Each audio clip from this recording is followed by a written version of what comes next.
Welcome to my channel cinema tech. இந்த வீடியோவில் நம்ம எதை பற்றி பார்க்க போகிறோம்னா கங்குவா டீசர் பிரேக் டவுன் அதை பற்றி தான் பார்க்க போகிறோம். திடீர்னு ஒரு 2 நாளைக்கு முன்னாடி அன்எக்ஸ்பெக்டடாக யாரும் எதிர்பார்க்காத நேரத்தில் கங்குவா டீசர் ரிலீஸ் பண்ணியிருந்தாங்க. ஏற்கனவே கங்குவா கிளிம்ஸ் கொஞ்ச நாளைக்கு முன்னாடி ரிலீஸ் பண்ணியிருந்தாங்க. ஆனால் அது எதிர்பார்த்த அளவுக்கு பெரிய வரவேற்பு கிடைக்கல.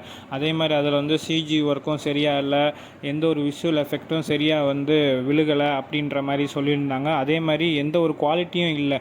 ஆனால் இப்போ ரிலீஸ் ஆகிருக்கல கங்குவா டீசரில் எல்லாமே சூப்பராக இருக்குது. அந்த விஷுவல் எஃபெக்ட்டு, அதுவும் இல்லாமல் கலர் கிரேடிங்கு, அந்த விஎஃப்எக்ஸு, அந்த க்ரொக்கடைல், குறிப்பாக ஒரு ஷாட் இருக்கும், அந்த க்ரொக்கடைல் கண்ணை மட்டும் காட்டுற ஷாட்டு, அந்த ஷாட்டும் சூப்பராக இருந்துச்சு.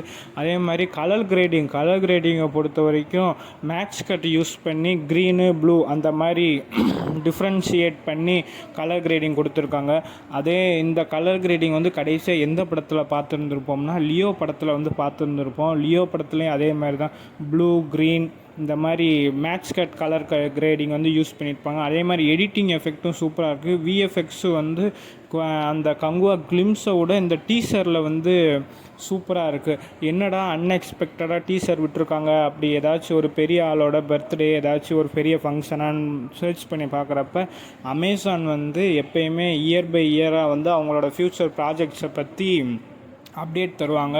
அதே மாதிரி நேற்று மலேசியாவில் உள்ள ஒரு ஃபிலிம் ஃபெஸ்டிவலில் அவங்களோட ஃப்யூச்சர் ப்ராஜெக்ட்ஸை பற்றி நிறைய அப்டேட் கொடுத்துருக்காங்க. இது வருஷம் இந்த மாதிரி ஒரு ஃபெஸ்டிவல் வைப்பாங்க அவங்களோட ஃப்யூச்சர் ப்ராஜெக்ட்ஸோட அப்டேட்டை விட.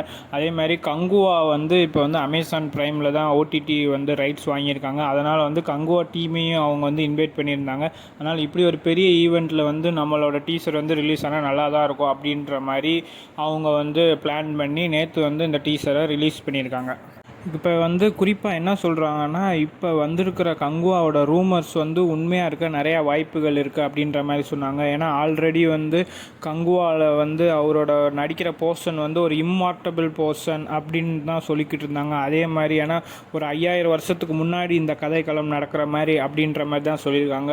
அதே மாதிரி பாஸ்ட்டும் ப்ரெசண்ட்டும் ஒரே சூர்யா தான், 2 சூர்யா கிடையாது, அவர் தான் இவ்வளோ வருஷமாக வாழ்ந்துருக்காரு அப்படின்ற மாதிரி ஒரு ரூமர்ஸ் கிளம்பிக்கிட்டு இருந்துச்சு. அதே மாதிரி தான் இருக்கும் அப்படின்ற மாதிரி ஒரு சின்ன கெஸ்ஸில் இருக்கேன். இதுவும் இல்லாமல் இந்த படத்தில் நிறையா அனிமல்ஸை விஎஃப்எக்ஸில் காட்டுறாங்க அப்படின்ற மாதிரி சொல்லியிருந்தாங்க. அதே மாதிரி டைகரு, கொக்கடைலு, ஈகிள், அதுக்கப்புறம் நாய், குதிரை, ஈகிள் இந்த படத்தில் ஒரு முக்கியமான ரோல் ப்ளே பண்ணுது அப்படின்ற மாதிரி சொல்லியிருந்தாங்க. இது கொக்கடைலுக்கும் சூர்யாவுக்கும் ஒரு சின்ன ஃபைட் சீக்வன்ஸ் இருக்கிற மாதிரி இருக்கும் அப்படின்ற மாதிரியும் சொல்லியிருந்தாங்க. அதே மாதிரி புலியை ஹண்ட் பண்ணுற மாதிரி இந்த சீனில் காமிச்சிருக்காங்க. ஏன்னா அவர் பேர் போடும்போதே பார்த்துருப்போம், அது புலியை ஹண்ட் பண்ணுற மாதிரி தான் அவர் காமிச்சிருப்பாங்க. டீசரில் 2 ட்ரைபர்ஸை காட்டுறாங்க. ஒன்று சூர்யா கூட இருக்கிற மாதிரி, இன்னொன்று பாபி டியோல் கூட இருக்கிற மாதிரி. ஒன்றில் ப்ளூ டோன் யூஸ் பண்ணியிருக்காங்க, இன்னொன்றில் ரெட் டோன் யூஸ் பண்ணியிருக்காங்க. எப்படின்னு சொல்லி இந்த ட்ரெய்லரில் வரப்போ